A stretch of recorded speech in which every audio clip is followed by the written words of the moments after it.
In this video, we're going to take a look at the Cummins PT fuel metering system.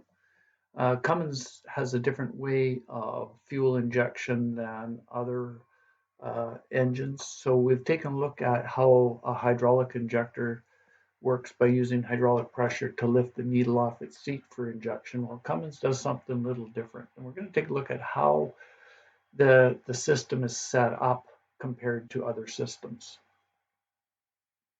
So if we take a look at how their Cummins setup is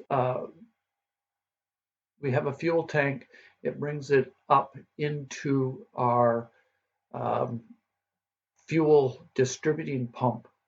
And what Cummins does is from there, we have fuel going through the cylinder head. There's two separate passages in the cylinder head. The bottom one, the lowest one, is the fuel that goes into the injector. The top one is the return fuel returning back to the fuel system to be recycled. So if we take a look at the plate on the injection pumper on the engine itself, it'll have a CPL number, control parts list. It'll also tell you what the engine number is, the model number, the advertised horsepower, and how our cylinder injectors or our injectors and our valve lashes are set. So if we remember back from when we were talking about basic fuel systems and how camshafts control the valves. Well, on this one here, our camshaft controls our injector lobe. So we have our inner base circle again and our outer base circle. And if you notice on this engine here, our outer base circle covers about half of what our um, camshaft rotation is.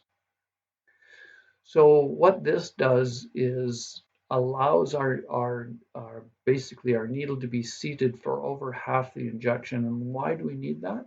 Well, as we get into understanding how the Cummins system works, you'll understand why it needs to be seated for the majority of the time. So if we take a look at how our setup is, so we have our injector, and again, Cummins makes a few types of injectors. We have our injector link, we have our rocker lever, our push rod, our cam follower, and again, our camshaft. Now you can't really see it here, but this is where the fuel comes in. There's an O-ring that goes in here, here, and here, and this is our fuel return. So fuel that's not being used gets returned back out. Now one of the things with injectors is because they get fairly warm, when this is on our inner base circle, fuel is allowed to go through the injector and return, and that draws some heat away from the injector itself. So if we take a look at our injector itself, again, we have fuel that comes in, goes through a passage, goes down. Now, again, if our injector is seated, then fuel then goes back and out to return. Now, here's how the injector differs from hydraulic injectors. Again, if you remember, hydraulic injectors use hydraulic pressure to lift the needle off its seat. Well, in this case here, our needle is in the seat 50%, let's say 50% of the time. As the injector starts to move up, what happens is it blocks off the return fuel, so no fuel can return out the return passage. And again, as it builds pressure, it has to go somewhere.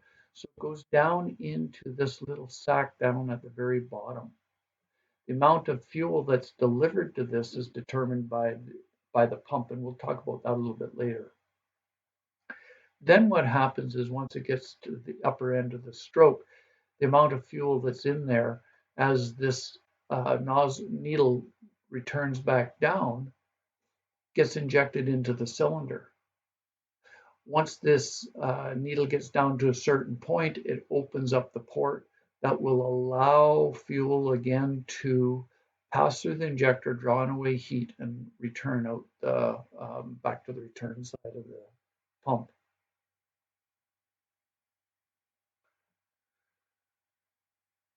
So again, looking at why it has to happen this way. Well, because Cummins uses an open nozzle concept. In other words, that the fuel, if you take a look back at this one here, this is open to combustion pressure. So as the piston's coming from bottom dead center to top dead center on the compression stroke, even though there's fuel in here, it is open to combustion pressure.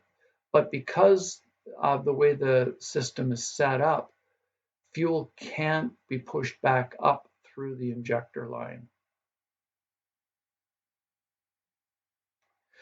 Now, what about the amount of fuel that's metered? So if we take a look, BOI stands for beginning of injection. So at an idle, very little fuel pressure is um, created by the pump. So very little fuel is uh, distributed into the nozzle of the injector. As we start to increase the RPM, what happens in this one here, because our pump doesn't create huge pressures like they do in a high pressure injection system, but it increases the pressure in the rail. So as we increase RPM, we have less time to get fuel into that nozzle. So the way that they do it is by increasing the amount of rail pressure. So if we're, let's just say 1200 RPM, we have a lot less time, so we have to increase the pressure to get more fuel into the nozzle. And same thing as when we're under high load. We have even less time, so we have to increase that pressure in that rail even higher to get the amount of fuel needed for injection. Now, if you take a look at how this is set up, so as this nozzle travels down, the beginning of injection is down here. As we start to increase the RPM, beginning of injection is now at this point, and under full load, it's up here. So this automatically will advance the timing of the engine, so we don't have to change any components in the engine to advance the timing. There is one older system that they used to use was an STC system, which is step timing control. Basically, they used engine oil as a hydraulic link. If you remember how a hydraulic lifter works in an automotive engine, this is basically the same way that they had this set up. So the STC injector had a hydraulic link in there and used engine oil to create this hydraulic link so that it would advance the timing. And as it pushed down, there's an orifice in there that forced that oil out. They don't use that anymore. It was, as far as I know, it was only used in the 444s. So we won't talk much about how the STC system works. So if we take a look at the Cummins PT fuel system, PT stands for pressure time. And again, as we increase the RPM, we have less time to put the fuel into the nozzle. So the only way we can do it is by increasing the pressure, and that's created by this pump. This pump doesn't have to be timed to anything. It just gets to be mounted on the engine. A couple things that we want to take a look at is it has a gear pump in it, so it has a relief valve. Number 13 back here is a pulsation dampener because, again, if we take a look at a gear pump, it creates pulsations every time the two gears open up and allow fuel to come out. So this dampens those fuel pulsations. We're going to take a look at how the internal components work, and we also have a fuel shutoff solenoid.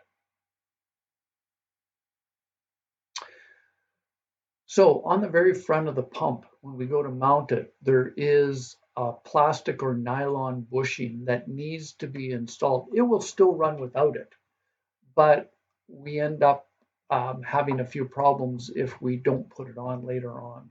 And this is what this bushing looks like. And then this mounts to the drive that's on the engine itself. Now taking a look at the basic fuel system. So fuel comes in from the tank, is drawn in because we have a gear pump. So Fuel comes in, it gets pressurized, it goes through a filter system, and then it goes out to be distributed through to the engine. This goes into the fuel rails, the two fuel rails that run in the head. So again, we have one fuel rail that's under pressure and one that's a return. Now, we also have a fuel shutoff solenoid. Now, one of the things we have to remember, if we have a problem, number one thing is start with the easiest. Do we have fuel in the tank? Number two is check the fuel shutoff solenoid. And I don't mean just check to see if it's got power, because that doesn't always mean that it's open. I had two mechanics work for 2 hours trying to figure out a no start on one of these Cummins vehicles. And they said, well, it's got power. Well, it had power, but it wasn't opening and allowing fuel to go out. So it just wasn't doing anything. On some of the older ones, they used to have a thumb screw that you could screw this in to bypass the electrical portion of it. But when you had to shut it off, you had to undo the thumb screw to get it to shut off. So taking a look at a schematic of how basically it works. So here's our gear pump that's inside the housing. We have a little filter. It comes in. We have our governor. We have what's called a button, and we'll discuss that a little later. We have our throttle plate. We have our fuel shutoff, and we have our aneroid. So what happens in the PT fuel system? Well, fuel pressure comes in here and then will go out our idle port. We have a button, which is really our relief valve, and we have our governor. Now, if you remember what happens when an engine starts, an engine always starts at full fuel. Well, governor weights are in. As it starts up, the governor weights move out. And when the governor weights move out, it moves a tube and pushes against number 11 here. Now, there's a spring in behind number 11, which is number 13. Now, as it does that, it creates pressure pushing in here for the relief valve. Now, as we increase the RPM, the flyweights move further and further out and pushes this tube harder and harder against this button, which now takes more pressure to open up the relief valve to dump that fuel back. Well, if it takes more pressure, where's that pressure going? It's going out number 17, which goes out the throttle and goes into the rail that's in the cylinder head. So taking a look at the button, and fuel comes in down through here, in through this port, fills this cavity here, and can also run out here, and can't run out here because this one's shut off. Now, as pressure starts to build, it pushes number 11 back against spring pressure, and any extra fuel gets dumped out. Let's just say that at idle we have 15 psi of pressure. Again, the specs will tell you what it's supposed to be, but let's just say it's 15 psi. So once 15 psi is reached, this button comes off its seat and any extra fuel is dumped back to the return side of the gear pump. Now, as we start to increase the RPM, this is going to push this further back, and it's going to take more pressure to get this off of its seat.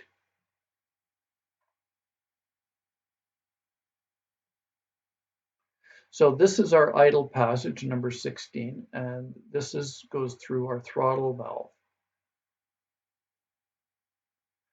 Now, we talked about an aneroid, and again, what does an aneroid do? Well, an aneroid will prevent you going to full fuel before our boost pressure is up. So in here, it has to go through this needle valve to go out through the electric solenoid to go into the cylinder head. Once the aneroid gets boost pressure, it's going to open up and allow fuel to go through this way. So if we take a look at the button again, really all it's working on is surface area. And there was a time where they used to take these buttons out and fill them full of lead. so that it has smaller surface area, so it'd take more pressure. So you'd get more pressure going out to the injectors.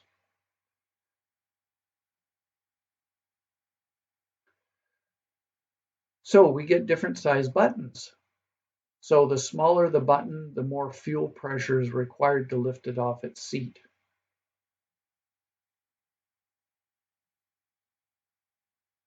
And these are what the buttons look like.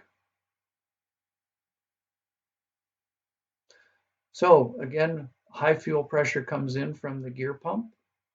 Again, it goes out the idle passage through our aneroid because our aneroid is closed, out through our electric solenoid and out to the cylinder head. Now, as RPM starts to increase, the idle passage is shut off and it goes through our throttle now. And again, our boost pressure is up, so the aneroid is open and allows that full pressure to go out to our cylinder head. Any extra pressure that is not required, again, once it lifts off its seat, this gets returned back to the inlet of the injection pump, or of the gear pump. So looking at how this is set up.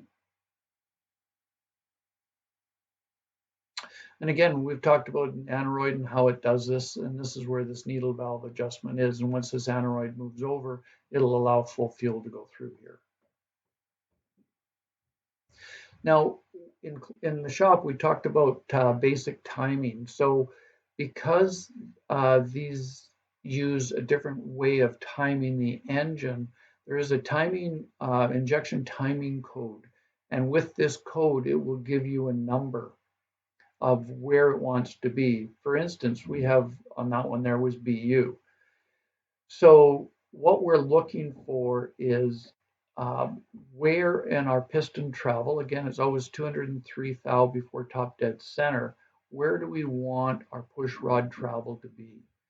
At 0.066, and again, what does that mean? Well, at what point on the camshaft does 0.066 indicate? And this is changed by where we have our roller on our injection pump. And we're going to take a quick look at that later. And again, our fuel shutoff solenoid is an electric solenoid. So some of them will be internally grounded, so there'll only be a single wire on it. But again, just because we have power here does not mean that that injection pump or that solenoid is open. So this one here, again, we have the single wire, and this at the back is our thumb screw.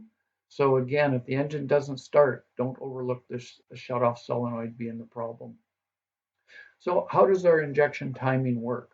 Well, there's a way of doing it. There's a special tool. You can still do it without this tool. You can use two dial indicators. One goes on the piston as the piston comes up to top dead center. The other one goes on the cam follower for the injection pump. And what we're going to do is we're going to set it up so that when the piston comes to top dead center, we're going to zero the dial indicator. So we're going to rotate it in the direction of rotation. When the piston comes up to top dead center, we're going to zero the one dial indicator. Then we're going to keep going in the direction of rotation until the second dial indicator stops moving. What this indicates is the outer base circle of the cam lobe. From there, we're going to turn it in the opposite direction of rotation. We're going to take it and we're going to bring it back in the opposite direction of rotation about 45 degrees. And the reason for this is to take the gear lash out of the gear train on the engine. And then what we're going to do is bring it up until the piston is 203 thou before top dead center. And this is the one to watch, is the one that's on the piston. When it's at 203 thou before top dead center, then we're going to read the reading on the second dial indicator. And again, this is where we want to adjust it so that it is what the spec says.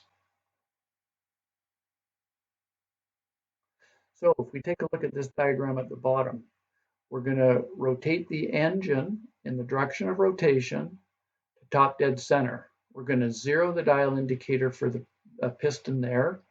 We're going to go 90 degrees after top dead center, and we're going to zero the dial indicator on the cam lobe. Then we're going to bring it back, and we're going to go up to 203 thou before top dead center, and then read the dial indicator on the cam lobe.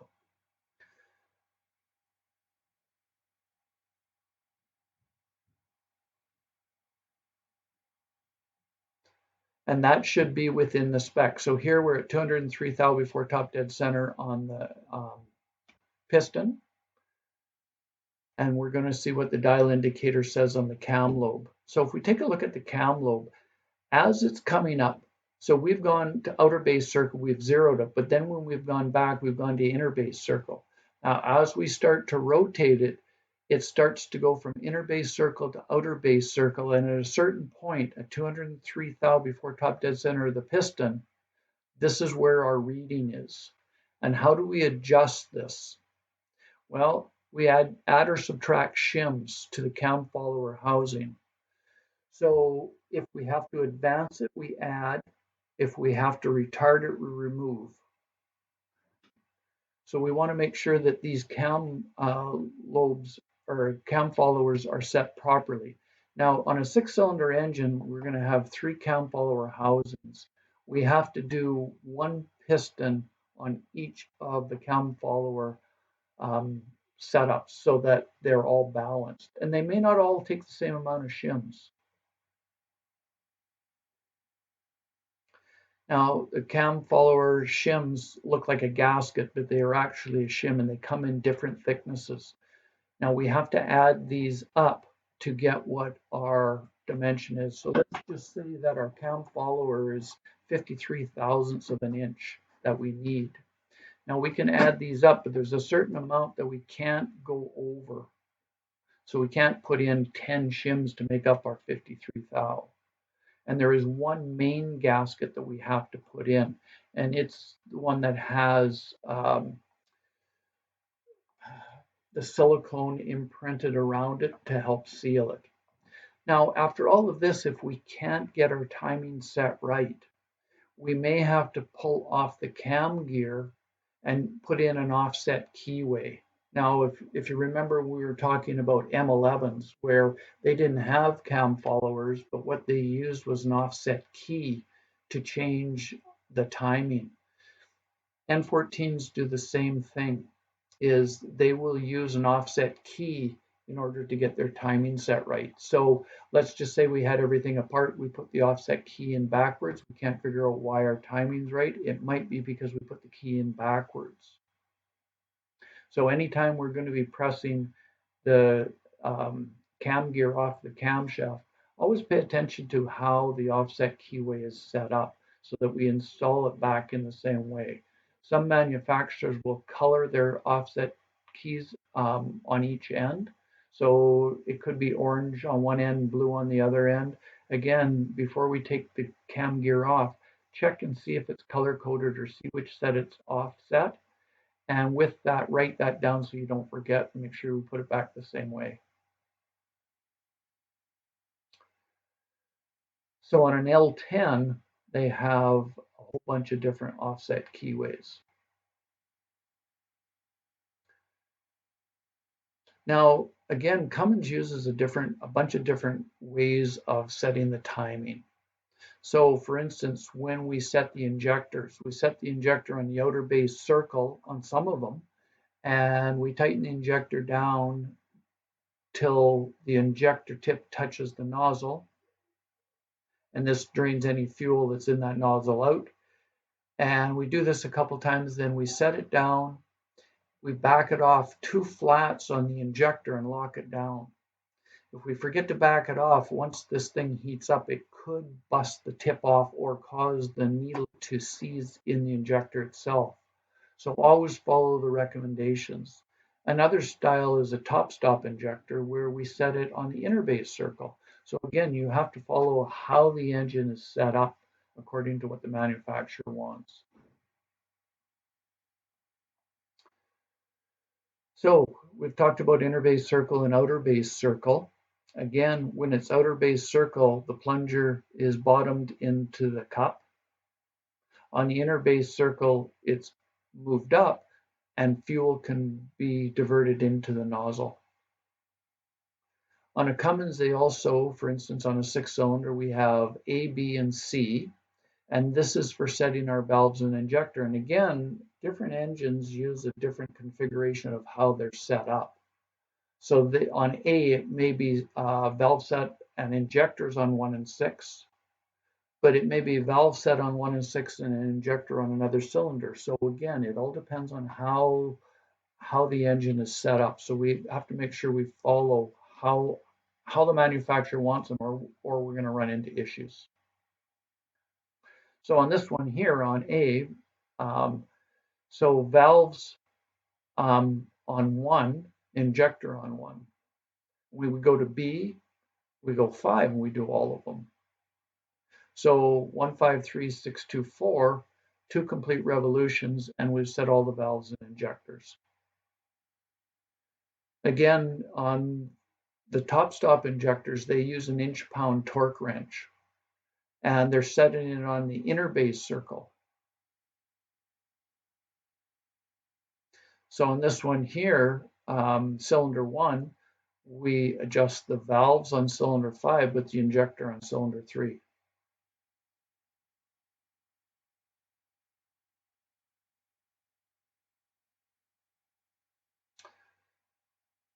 So these are two type. These is a top stop injector,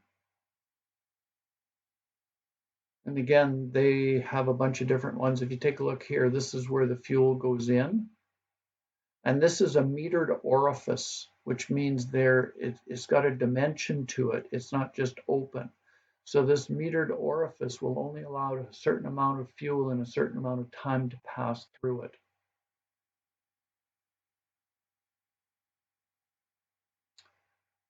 And that's it for Cummins PT systems.